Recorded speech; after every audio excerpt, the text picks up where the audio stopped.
Boa noite, pessoal. Tudo bem?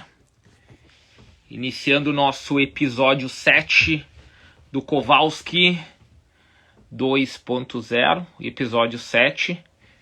E hoje nós vamos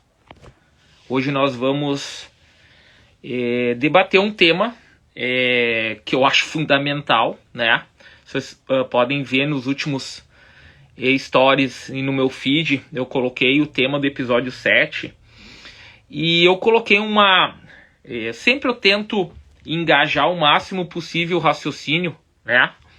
Engajar o máximo possível o raciocínio para depois desenvolver. E vocês podem notar que eu coloquei o tema.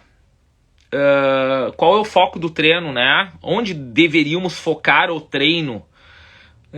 Potencializar o drive neural, né? Potencializar o drive neural ou melhorar a tolerância à fadiga, né? Esse foi o tema. E esse tema simples, né? Se nós ficarmos nesse tema, eu monto um curso, tá? Monto um curso nesse tema. O que nós deveríamos focar, né? Nós deveríamos focar no drive neural ou retardo da fadiga. Nem falei qual tipo de fadiga, né? Retardar a fadiga. E isso vale um curso de 4, 6 meses, tá? Umas 200 horas eu explicando sobre isso. Olha só. Quem vem assistindo aí os outros episódios, eu sempre tento prosseguir com a ideia, dar um passo a mais em algo que continua debatendo os temas do episódio 1, 2, 3, 4, 5, 6, né? Eu tenho o objetivo de falar no mínimo 50, 75, 100 episódios. Nós estamos no episódio 7.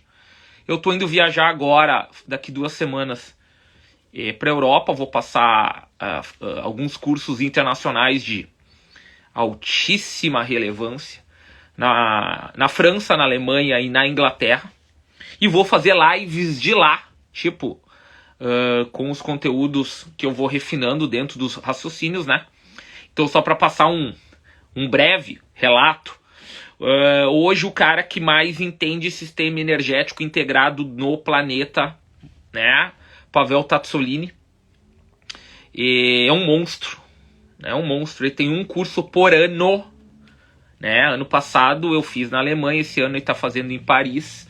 Simplesmente parafraseando o professor PhD Tácito Pessoa, né? Que é um dos maiores, Tácito Pessoa, um dos maiores estudiosos de metabolismo, mora nos Estados Unidos, obviamente. Parafraseando ele: qualquer dúvida que tu tenha em reabilitação, hipertrofia e esportes performance, pergunte para os sistemas energéticos, né? E está certo, né? Tudo, qualquer tipo de adaptação, e vocês já escutam isso em todas as lives, podem baixar no meu feed, tem live de 2 horas ali, vai bater nos 3 mecanismos adaptativos. Ou é carga, e qual o nome disso hoje? Mecanotransdução, ou seja, mecanotransdução até 8 a 12 segundos de duração. Lesão tecidual, que é o tradicional romper fibras, né? Que está cada vez mais sendo minimizado em todos os tipos de protocolos. Esportes performance e reabilitação de lesão é quase um atentado ao teu cliente fazer esse protocolo. É um atentado, né? Aplicar lesão tecidual na reabilitação e também em esportes performance, a não ser fases de pré-temporada ou alguma fase de que tu quer ganhar um pouco de hipertrofia em alguma região lá, a custo da dor muscular tardia. E estresse metabólico, que é muito mais uma tolerância do que intencionalmente destruir, inflamar as estruturas, tá? Então, eu vinha falando que o sistema energético, ele é o que dita as nossas principais dúvidas em programações. E aí, saindo dali, né, do Pavel, eu vou para a Alemanha, e na Alemanha eu vou estudar com o Tim Gabbett, que é um dos caras hoje, que agora indo um pouco para reabilitação, esportes performance, tem muitos estudos de controle de carga interna, carga externa, vocês também já escutaram eu falar muito sobre isso, mas eu já estou numa linha de entender em Pellissieri, Marcorá, Mathiesen, Edwards, muito mais num contexto global do que um contexto local, né? Muito mais global do que local. Enfim, mas é importante escutar uma referência hoje em controle de carga no mundo. E aí, dali eu vou para Manchester, onde eu vou estar no Manchester City, que cedia um dos principais congressos internacionais de reabilitação de membros inferiores do mundo. Vai estar todos os principais preparadores físicos e fisioterapeutas, os principais preparadores físicos e fisioterapeutas da escola europeia lá, debatendo programações. Boa noite, Márcio, tamo junto. Então, isso vai ser outros episódios que eu vou entrar ao vivo de lá, após as aulas, eu entro no Wi-Fi que eu vou estar no hotel, né? E a gente vai discutir. Esse episódio 7, né? Como eu falei antes, cara, é tão fantástico. E muitas pessoas, algumas me mandaram mensagem inbox, falaram, professor, como é que o senhor em meia hora vai explicar isso aí? Porque isso aí é no mínimo, alunos, né? Essa pergunta, você vai precisar no mínimo de 3 a 5 horas para explicar, né? Que é, o que é mais importante, né? O drive neural ou o retardo da fadiga para a performance?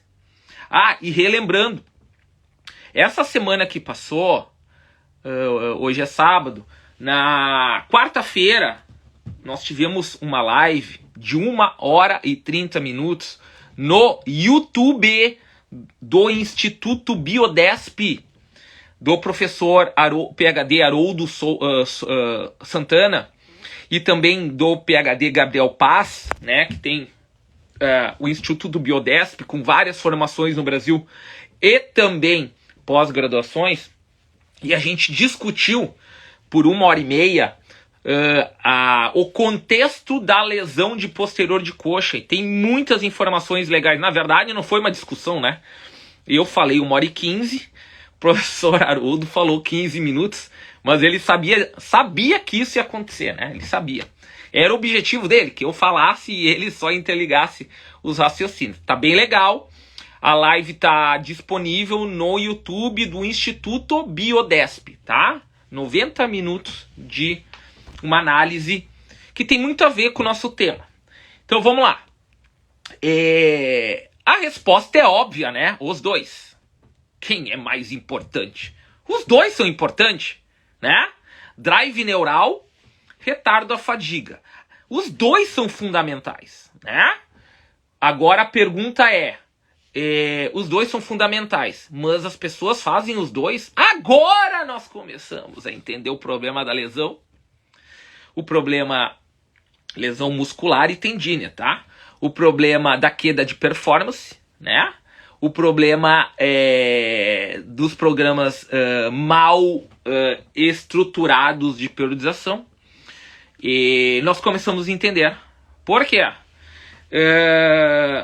Muito das programações que estão sendo reorganizadas.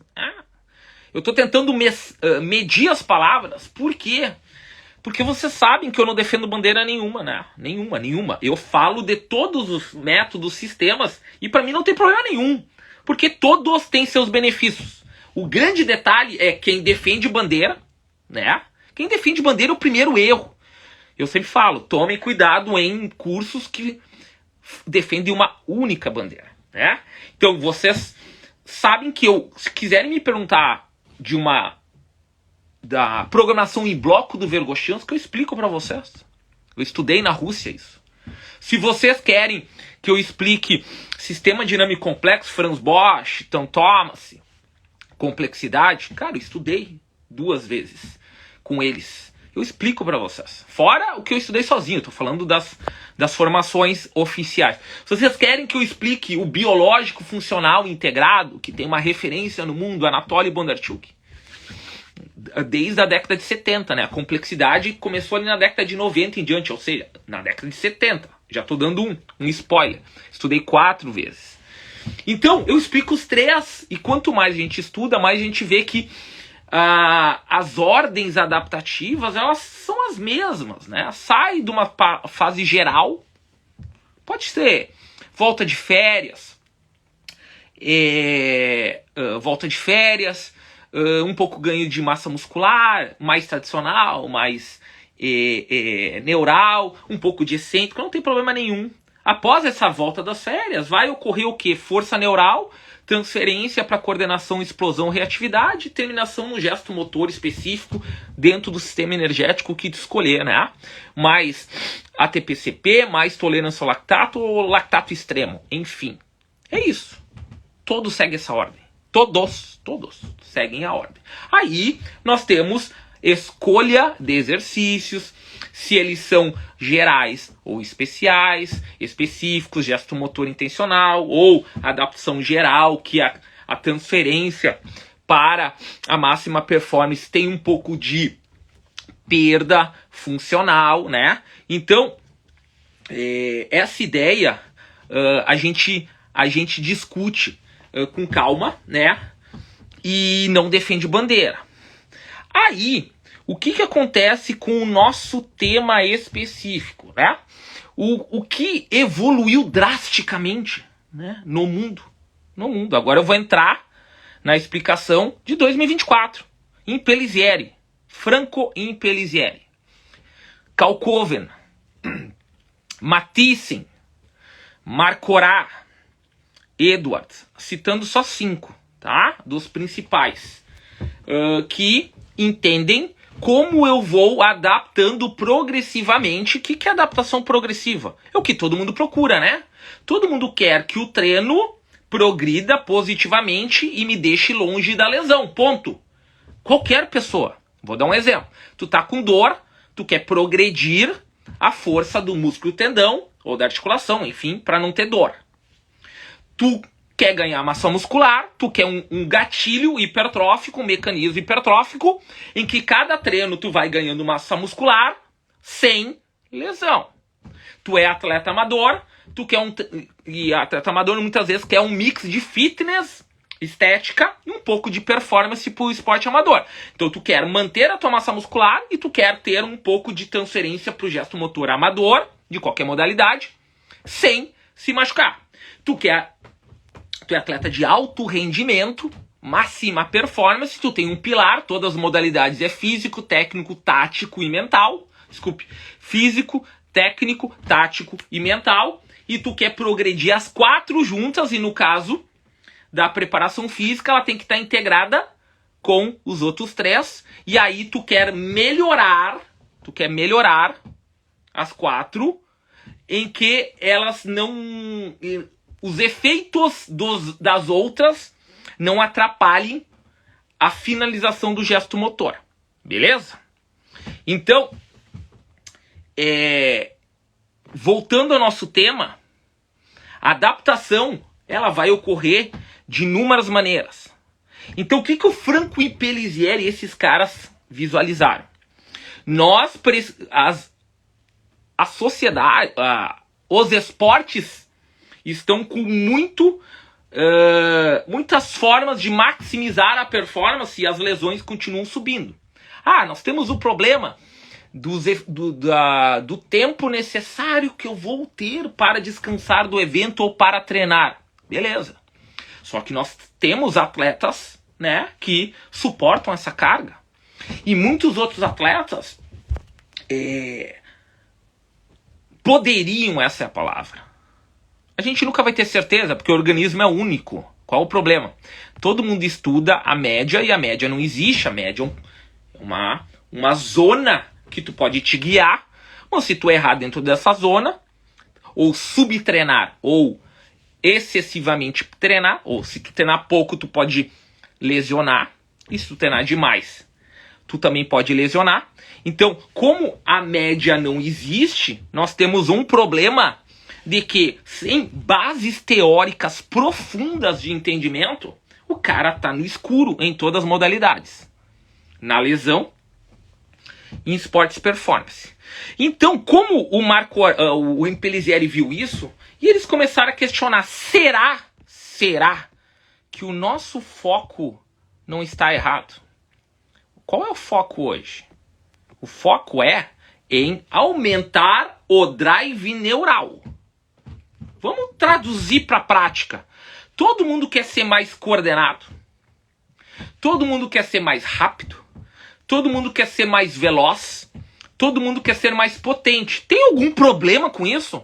Não, por isso que os modelos mais antigos estão sendo readaptados em coordenações, né?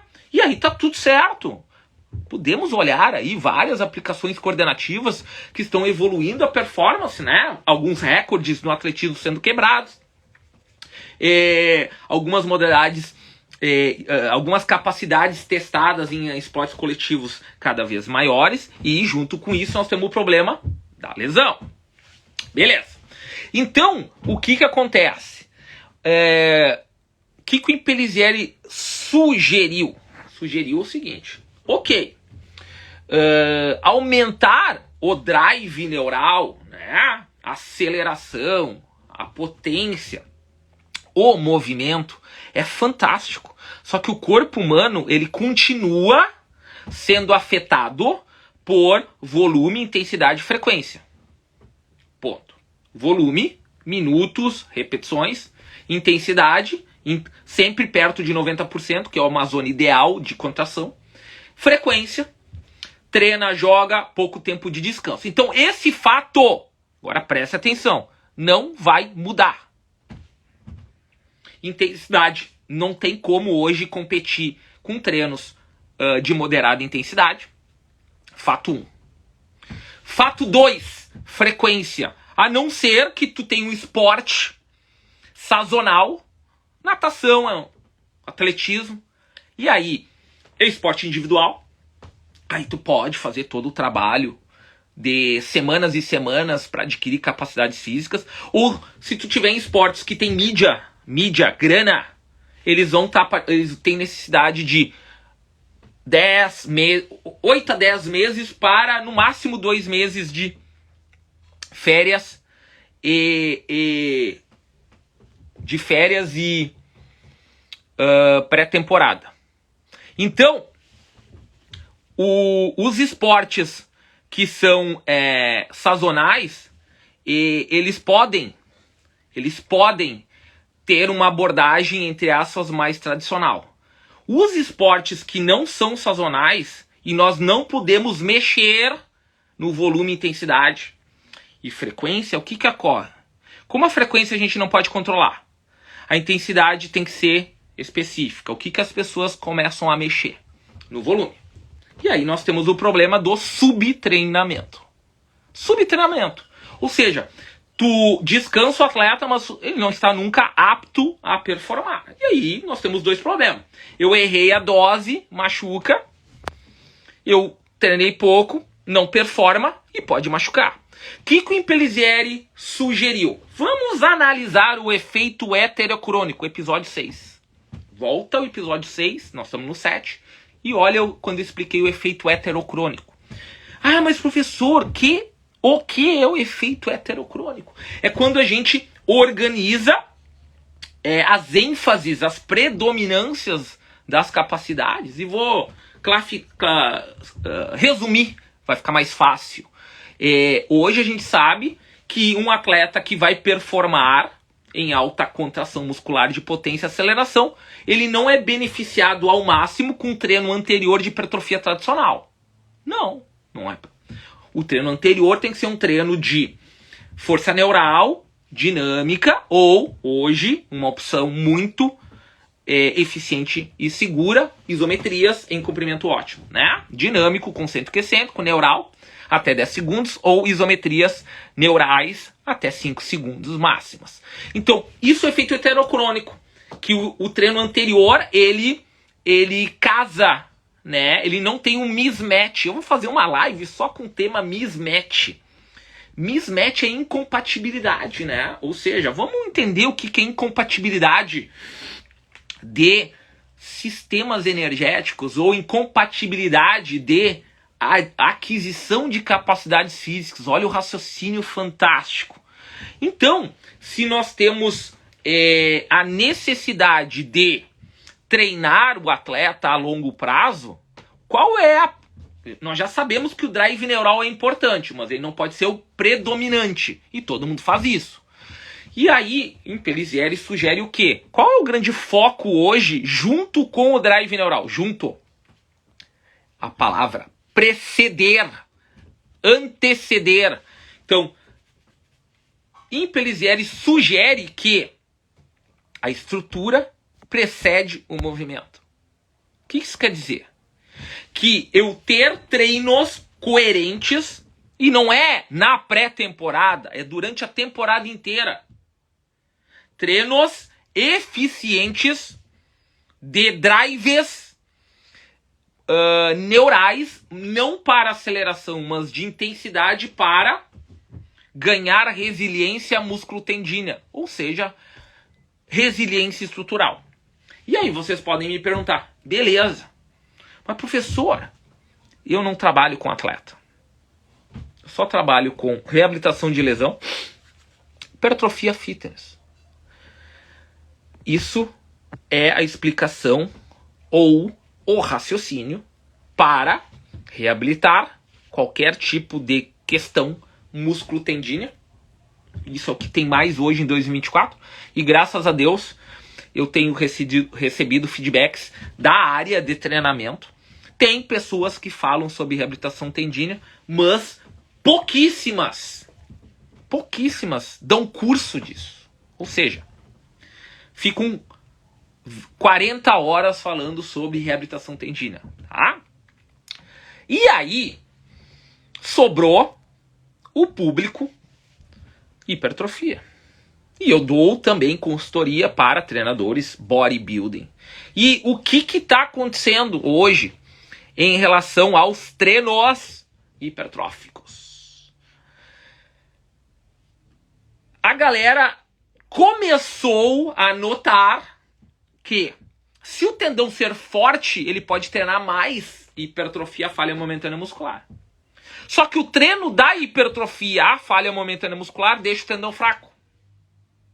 Simples. Por quê? Porque o treino o tendão... Olha que cara, é simples ao extremo, né? Quando a pessoa escuta essa informação, ela pensa, cara, é muito simples, por que a gente não faz? Porque as pessoas não sabem, né? Ou pouco importa. Por quê? Porque o foco é ganhar músculo. E quando dá lesão, deu azar. Não é que deu azar. Só ocorreu o que tu tá construindo. Então qual é o foco do treino de carga moderada, falha momentânea muscular? É hipertrofia? Sim, tá tudo certo, é hipertrofia. Tem uma outra maneira de gerar hipertrofia? Tem, eu posso treinar com umas cargas mais altas, equivaler o volume total, volume load, e a hipertrofia é similar. Tá comprovado, saiu artigos agora em 2023, 2024. Se eu equivaler o volume de carga neural ou carga no pain, no gain, a falha momentânea muscular, a hipertrofia é similar. Agora, qual deles eu consigo fazer um volume maior? É óbvio que carga mais neural, se eu dobrar o volume. Não vou dizer que eu vou dobrar a hipertrofia, mas vai aumentar. É isso que está aparecendo. Cada vez vai aparecer mais. Tá? É meio óbvio o raciocínio. Volume é muito importante para a hipertrofia máxima. Tá? E aí o que acontece? Bem simples. O treino com carga moderada, ele tem o gatilho de romper fibras e danificar o tendão. Show? Essa danificação da musculatura é um gatilho hipertrófico e o tendão ele vai melhorar, porém, ele é mais lento na adaptação comparado ao músculo, porque o tendão não gosta de inflamação, ele gosta de estímulo de carga. Essa é a revolução hoje da hipertrofia. E quando nós vamos agregando, romper músculo, machucar tendão, o músculo cresce e vai chegar um momento que tu tem mais força, aumenta as cargas, só que o tendão lá nunca está acompanhando a adaptação do tendão. E aí, quais são as principais articulações, tá? Cotovelo começa a irritar, principalmente o epicôndilo medial, para quem faz remadas e puxadas muito pesadas, acompanha o raciocínio. Ombro, quem trabalha com falha momentânea muscular em desenvolvimento e supino e amplitudes completas, ombro vai machucar, e também a parte da inserção da cabeça longa do bíceps. Joelho, se não é difícil ter rompimento de LCA, é difícil, mas condromalácia e degeneração da patela é o que mais acontece. Por quê? Para ir à falha momentânea muscular, em que o músculo vai aguentar, o tendão não. Quadril hoje está... Para hipertrofia não é tão, porque não vai ter as questões rotacionais, né? Que é onde precisa muito de quadril. Mas enfim, algumas bursites também estão acontecendo. E aí, o que acontece?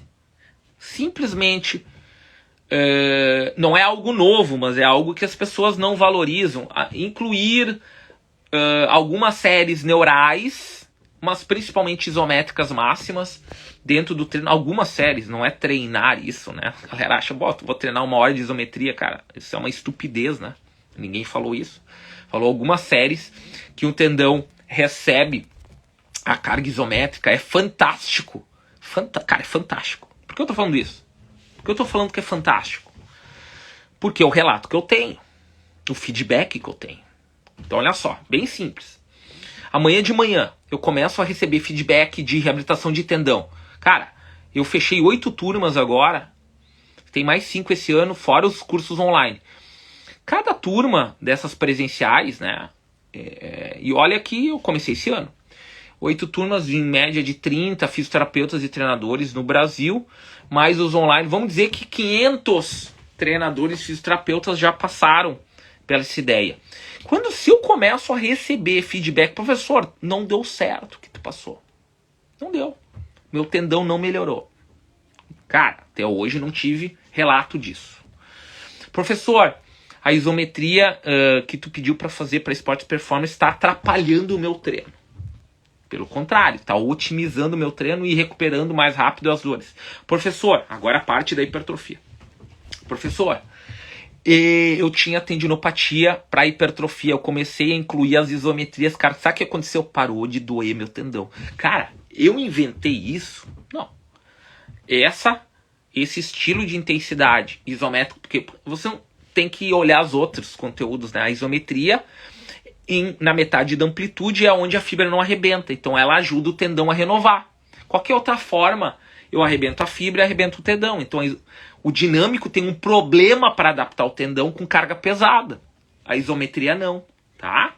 Então, normalmente em 2 a 4 semanas fazendo isometrias, as dores diminuem e muitas vezes cessam. A não ser, óbvio, que o cara já está com degeneração ou rompimento, e aí numa ressonância o cara vai ver, e aí vai ter que fazer provavelmente uma cirurgia, ou se ele está com degeneração completa, é um trabalho de 6 meses no mínimo para reduzir a dor. Mas aí o problema é bem mais sério do que o que a gente recebe normalmente. Aí, pessoal, o que é o fantástico? Fantástico é, voltando ao nosso tema. O que é mais importante? O drive neural ou o retardo da fadiga? Cara, o mais importante é o retardo da fadiga. Por quê? Porque o drive neural sustentável só existe com estrutura sólida e estável. Sabe o que é essa frase que eu acabei de falar? E eu sou mecânico. Eu gosto de entendimento da estrutura para o movimento. Acabei de explicar por que existe o sistema dinâmico complexo. Sabe por que existe o sistema dinâmico complexo? Porque o pessoal encontrou uma maneira de ampliar as coordenações através das variabilidades dos movimentos da modalidade e, em vez de gerar reatividades com gestos motores gerais, buscam gestos que já se encaixam com a dinâmica intencional do corpo transferindo energia dentro das cadeias musculares, porém, só dá certo se a estrutura... O que é estrutura? Articulação, tendão, junção músculo-tendínea está forte e estável. Ou seja, vamos falar nas palavras. As flutuações né, as restrições, as variabilidades, elas só são autossustentáveis através do aprofundamento dos atratores ou das estabilidades da articulação. Então, para finalizar hoje, nós precisamos entender estrutura para aplicar movimento. E eu sou bem tranquilo em relação ao movimento, porque uma das modalidades que eu mais trabalho é tênis de performance, né, juvenil e profissional, e 80% do meu treino de condicionamento de um tenista é dentro da quadra, executando o movimento. Ou seja, eu não sou contra o movimento. Eu só sei que vai dar errado se eu ficar somente no movimento. Então, essa é a grande síntese do episódio 7. Pessoal, eu sempre falo, coisa mais fácil é aumentar o drive neural de alguém. Sabe o que é fácil? É entrar na internet, ver um drill em que a pessoa faz agachamento, afundo, terra, vai transferir salto e aceleração. Em 3 a 5 semanas a pessoa aumentou o drive neural. Ponto. Isso é simples. Porém, como esse drive neural, né, vai ser sustentado a longo prazo, e como esse drive neural, vai se correlacionar com as estruturas que precisam estar sempre renovadas. Renovadas é a palavra. Por quê? Porque o drive neural, isso é mais uma informação fantástica. O drive neural, ele é através de transferências de forças entre as estruturas, né? O músculo produz força, vai para o tendão, e do tendão vai para as cadeias musculares pelas fáscias. Tudo isso tem um desgaste, né? Especificamente o tendão, ele desgasta pelo trabalho, né? O tendão, ele desgasta pelo trabalho. Quantos treinos eu desgasto o tendão? Treino acima de 20 segundos de duração contínua, que é quando tem amônia.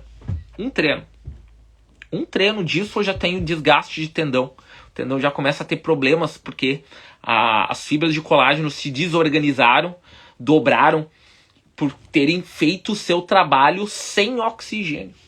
Ou seja, em situação de amônia. Um treino, um mal feito, já cria um problema no tendão. Por isso que o entendimento não é, eu fiz um treino de força neural 2 meses atrás. Não, tu tem que fazer todo o treino, uma parte dele, né? Todo treino tem que ter um componente neural, dinâmico, isométrico, para, não vou dizer todo o treino, mas dentro de uma sequência de semana tem que ter o treino neural. Por quê?